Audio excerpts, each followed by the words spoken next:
Hello everyone, welcome to let's improve YouTube channel. আমাদের আজকের এই ভিডিওতে আমরা ক্লাস 12-এর ম্যাট্রিক্সের লম্ব ম্যাট্রিক্স বা অর্থোগোনাল ম্যাট্রিক্স সম্পর্কে শিখব। এই যে লম্ব ম্যাট্রিক্স বা অর্থোগোনাল ম্যাট্রিক্স, এটি ম্যাট্রিক্সের একটি খুবই ইম্পর্টেন্ট বিষয় এবং এর সাহায্যে আমরা ম্যাট্রিক্সের অনেক অঙ্ক খুব ইজিলি করতে পারি। তাহলে চলো আমরা ভিডিওটি শুরু করি এবং দেখে নিই যে এই অর্থোগোনাল ম্যাট্রিক্স কী এবং অর্থোগোনাল ম্যাট্রিক্সের সাহায্যে আমরা কিভাবে বিভিন্ন অঙ্কগুলো করছি। তাহলে চলো ভিডিওটি শুরু করা যাক। দেখো, ধরে নাও আমাদের একটি ম্যাট্রিক্স এ দেওয়া আছে, ঠিক আছে। এর অর্ডার কত? এর অর্ডার হলো m ক্রস n। এবার আমরা কি করতে পারি? আমরা এ ট্রান্সপোজ বের করতে পারি। এ ট্রান্সপোজ মানে কি? পরিবর্ত ম্যাট্রিক্স অফ এ। তাহলে পরিবর্ত ম্যাট্রিক্সে কি করা হয়? আমরা অলরেডি শিখেছি যে এ ম্যাট্রিক্সের রোগুলোকে আমরা এ ট্রান্সপোজের কলাম হিসেবে লিখব, অথবা আমরা বলতে পারি এ ম্যাট্রিক্সের যে কলাম সেগুলো হয়ে যাবে এ ট্রান্সপোজের রো, তাই তো? তাহলে ধরে নাও এ একটি ম্যাট্রিক্স আছে, তার ক্ষেত্রে আমরা এ ট্রান্সপোজ বের করলাম। এবার এ ট্রান্সপোজের অর্ডার তাহলে কত হবে? এ ট্রান্সপোজের অর্ডার হয়ে যাবে এন ক্রস এম।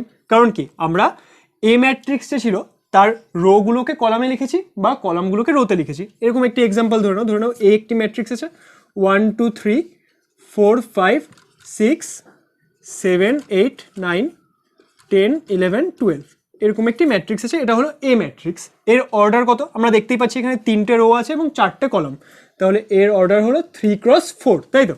এবার এর যদি আমরা ট্রান্সপোজ বের করি, তাহলে এটা বি ম্যাট্রিক্স বলছি ধরো, তাহলে বি ম্যাট্রিক্স কত আসবে? B transpose. বি ট্রান্সপোজ কী হয়ে যাবে? বি ট্রান্সপোজ হয়ে যাবে এর যে রোগুলো আছে সেগুলো এখানে কলাম হয়ে যাবে। তাহলে এটা ফার্স্ট রো, এটা সেকেন্ড রো, এটা থার্ড রো। তাহলে ফার্স্ট রো কী হয়ে যাবে? বি ট্রান্সপোজের ফার্স্ট কলাম। তাহলে এটা কীরকম হবে? 1 2 3 10, দেন 4 5 6 11, আর এখানে যে থার্ড রো সেটা কী হয়ে যাবে? বি ট্রান্সপোজের থার্ড কলাম, অর্থাৎ এটা কী হবে? 7 8 9 12। ওকে, তাহলে এখানে তোমরা অর্ডার কত দেখতে পাচ্ছ? এখানে অর্ডার হয়ে গেল 1 2 3 4, 4টা রো 1 2 3, অর্থাৎ 3টে কলাম। তাহলে এখানে এর অর্ডার কত হচ্ছে? 4 ক্রস 3, তাই তো? তাহলে আমরা কি দেখতে পাচ্ছি যে একটি ম্যাট্রিক্স এ যদি থাকে, তার ট্রান্সপোজ যখন আমরা বের করছি, তাহলে এ ম্যাট্রিক্সের অর্ডার যদি এম ক্রস এন হয়, তাহলে এ ট্রান্সপোজের অর্ডার কত হবে? সেটা হয়ে যাবে এন ক্রস এম, তাই তো? এবার ধরে নাও আমরা করতে চাই এ ইন্টু এ ট্রান্সপোজ। এটা কি করা পসিবল হবে? দেখো, হ্যাঁ, এটা কি হবে? এটা সবসময় পসিবল হবে, কারণ এ যে কোনো ম্যাট্রিক্স হোক না কেন, তার ক্ষেত্রে যদি এম ক্রস এন হয়, তার ট্রান্সপোজ কী হবে? N cross M. এবার N is always equal to N, তার মানে ফার্স্ট ম্যাট্রিক্সের যে নাম্বার অফ কলামস সেটা সেকেন্ড ম্যাট্রিক্স অর্থাৎ সেই ম্যাট্রিক্সের ট্রান্সপোজের নাম্বার অফ রোজের সাথে সবসময় ইকুয়াল হবে। তাহলে এখানে আমরা কি বলতে পারি? এ ইন্টু এ ট্রান্সপোজ সবসময় এক্সিস্ট করবে, তাই তো? আর আমরা ম্যাট্রিক্সের গুণফল সম্পর্কে অলরেডি আলোচনা করে নিয়েছি আমাদের আগের ভিডিওতে। তোমরা ভিডিওটি এখানে আই বাটনে লিঙ্ক আসছে, সেখান থেকে দেখে নিতে পারো। এবার ধরুন আমরা এ ইন্টু এ ট্রান্সপোজ বের করলাম, এর ফলে এর আনসার যদি ইকুয়াল টু আই আসে, আই মানে কি? আই মানে আমরা জানি হলো একটি ইউনিট ম্যাট্রিক্স, তাই তো? তাহলে এ ইন্টু এ ট্রান্সপোজ এটা ইকুয়াল টু যদি আই হয়, তাহলে সেক্ষেত্রে আমরা কি বলবো? সেক্ষেত্রে আমরা বলবো এই যে আমাদের গিভেন ম্যাট্রিক্স এ ছিল, এটা কীরকম? এটা হলো একটি লম্ব ম্যাট্রিক্স বা এটা একটি অর্থোগোনাল ম্যাট্রিক্স। ওকে, তাহলে আমরা কি বললাম? যদি A into A transpose equal to I হয়, তাহলে এ ম্যাট্রিক্সকে আমরা কি বলবো? এ একটি লম্ব ম্যাট্রিক্স বা অর্থোগোনাল ম্যাট্রিক্স। এবার A into A transpose equal to I বলছি, এবার আইকে আমরা কিভাবে লিখতে পারি? i2 i3 i4 এরকম যত ইচ্ছা, তাই তো? আই সবসময় কি হবে? স্কোয়ার ম্যাট্রিক্স হবে, কারণ এটা ইউনিট ম্যাট্রিক্স। এবার যদি এখানে এটা তাহলে i2 হবে নাকি i3 হবে নাকি i4 হবে নাকি i5 হবে, সেটা আমরা কি করে বুঝবো? অ্যাকচুয়ালি এটা কত অর্ডারের ম্যাট্রিক্স হবে সেটা আমরা আগে থেকে বলতে পারবো না। কারণ কি? ধরে নাও যে আমাদের এইরকম একটি ম্যাট্রিক্স এ দেয়া আছে। ওকে, আমরা কনফার্ম বলছি না, ধরে নাও আমাদের একটি ম্যাট্রিক্স এ দেয়া আছে, সেটা কত? সেটা হলো 2 ক্রস 3। তাহলে এবার যদি আমরা এ ট্রান্সপোজ বের করি, তার অর্ডার কি হয়ে যাবে? সেটা হয়ে যাবে 3 ক্রস 2। তাহলে এবার যখন আমরা এ ইন্টু এ ট্রান্সপোজ বের করলাম, ধরে নাও এটা ইকুয়াল টু আই আসছে, তার অর্ডার কত হবে? দেখো এখানে 3 আর 3 তো ক্যান্সেল হয়ে যাবে, তাহলে 2 ক্রস 2 আসবে, তাই না? তার মানে এটাকে আমরা কি বলতে পারি? i2 বলতে পারি।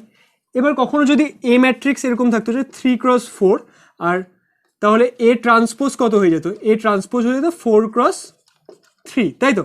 তাহলে সেই ক্ষেত্রে আমরা যদি এ ইন্টু এ ট্রান্সপোজ বের করতাম সেটা ইকুয়াল টু যদি আই আসতো তার অর্ডার কত হতো, এখানে 4 আর 4 ক্যান্সেল, তাহলে এটা হয়ে যেত I3, তাই তো।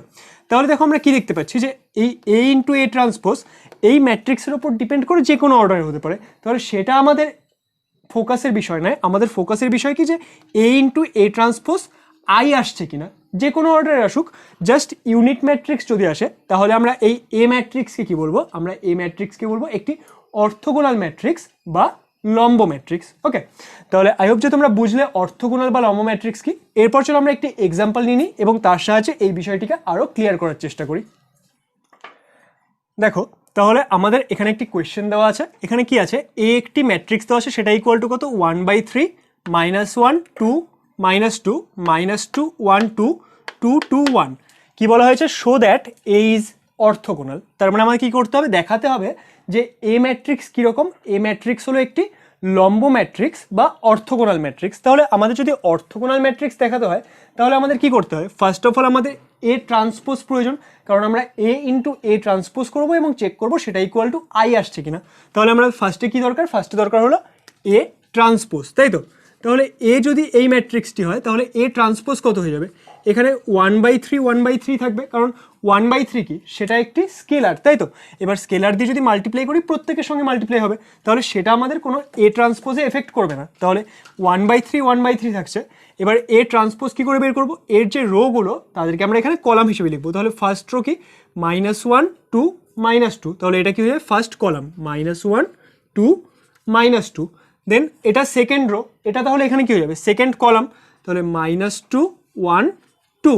দেন এটা থার্ড রো, তাহলে এটা এ ট্রান্সপোজের কি হয়ে যাবে, এটা হয়ে যাবে থার্ড কলাম, দ্যাট ইজ 2 2 1। তাহলে এখানে আমরা এ ট্রান্সপোজ পেয়ে গেলাম, তাই তো। এবার আমরা এ পেয়ে গেছি, এ ট্রান্সপোজ পেয়ে গেছি। এবার আমাদের অর্থোগোনাল ম্যাট্রিক্স দেখানোর জন্য কি, এই দুটোকে গুণ করতে হবে। তাহলে চলো আমরা গুণ করি। তাহলে আমরা কি বের করবো, এ ইন্টু এ ট্রান্সপোজ। তাহলে এ ইন্টু এ ট্রান্সপোজ সেটা ইকুয়াল টু কত আসবে, সেটা ইকুয়াল টু আসবে এ কত, এ হলো 1/3 ইন্টু -1 2 -2 -2 1 2 দেন 2 2 1।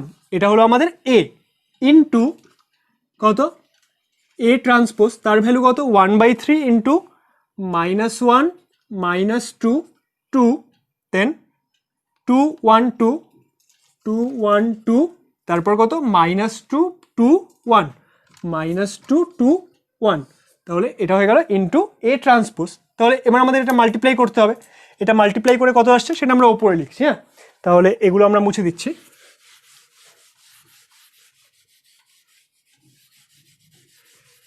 এটা আমরা মুছে দিলাম।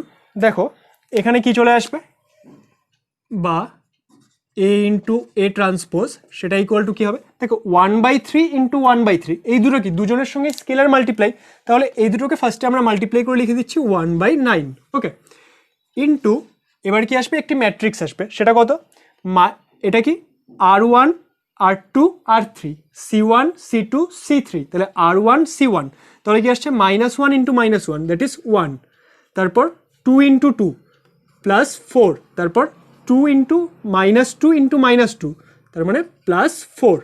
এরপর এখানে মানে R1 C2, তাহলে R1 C2 -1 into -2 that is 2, 2 into 1 +2 -2 +2, তাহলে মাল্টিপ্লাই করলে -4, তাহলে -4। ওকে, দেন কি হচ্ছে R1 C3, তাহলে R1 C3 -2 into 2, sorry -1 into 2 that is -2, 2 into 2 that is 4, তাহলে +4, দেন -2 ইন্টু 1, তাহলে কি হচ্ছে -2।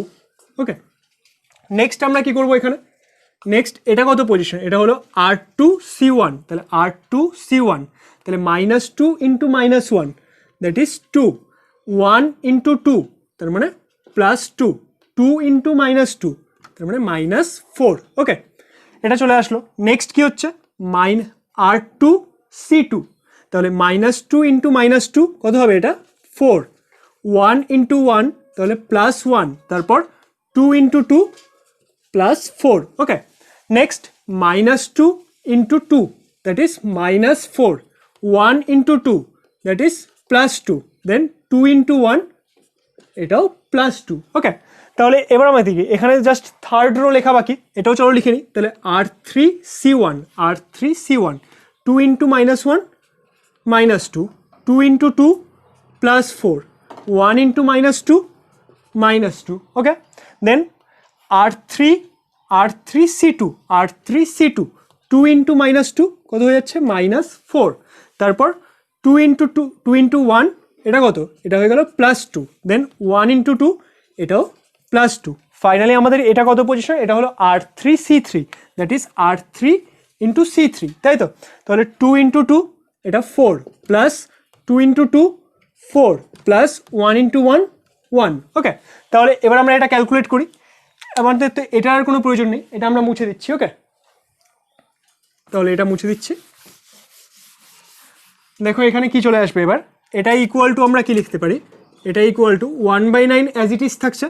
এখানে কি আসবে ভেতরে 1 + 4 + 4, তাহলে এটা কত হয়ে যাবে 9, দেন 2 + 2 -4, তাহলে এটা 0, দেন -2 + 4 -2, তাহলে এটাও 0, দেন এটা কি আসছে 2 + 2 4 -4 0, 4 + 1 + 4 এটা কি 9, দেন 4 -4 2 + 2 4, তাহলে এটা 0, দেন -2 -2 মিলে -4 আর +4, তাহলে এটা 0, দেন এখানে এটাও 0 আর এটা কত হয়ে যাচ্ছে, এটা হয়ে যাচ্ছে 9, তাই তো? এবার এখানে স্কেলার মাল্টিপ্লিকেশন আছে 1/9, তাহলে 1/9 দিয়ে যদি আমরা এখানে মাল্টিপ্লাই করে দিই তাহলে কী হয়ে যাবে, সবার সাথে 1/9 মাল্টিপ্লাই হবে, তাহলে 9 ইন্টু 1/9 1, আর জিরোদের সাথে মাল্টিপ্লাই হলে তো 0ই থাকে, তাহলে এটাও 0, 9 ইন্টু 1/9 1 0 0 0, 9 ইন্টু 1/9 1, তাই তো? তাহলে দেখো এটা আমরা কে পেয়ে গেলাম, এটা আমরা পেয়ে গেলাম এটা ইকুয়াল টু I3, তাই তো? তাহলে A into A transpose equal two কত আসলো I3, বা সিম্পলি বলো I এসেছে, তাহলে তার মানে আমরা কি লিখতে পারি, therefore A matrix is orthogonal. Correct, যেহেতু আমাদের A ইন্টু A ট্রান্সপোজের ভ্যালু ইকুয়াল টু চলে আসলো I, অর্থাৎ একটি ইউনিট ম্যাট্রিক্স, তাহলে A কি হবে, A হবে একটি লম্ব ম্যাট্রিক্স বা অর্থোগোনাল ম্যাট্রিক্স। ওকে, তাহলে আমাদের যে নেক্সট ভিডিও সেখানে আমরা অর্থোগোনাল ম্যাট্রিক্সের উপর আরও কয়েকটি অঙ্ক করব। তোমাদের যদি এই ভিডিওটি ভালো লাগে তাহলে ভিডিওটিকে লাইক করবে, আর এইরকম আরও অন্যান্য ভিডিও দেখার জন্য আমাদের চ্যানেল লেটস ইমপ্রুভকে অবশ্যই সাবস্ক্রাইব করবে। Thank you.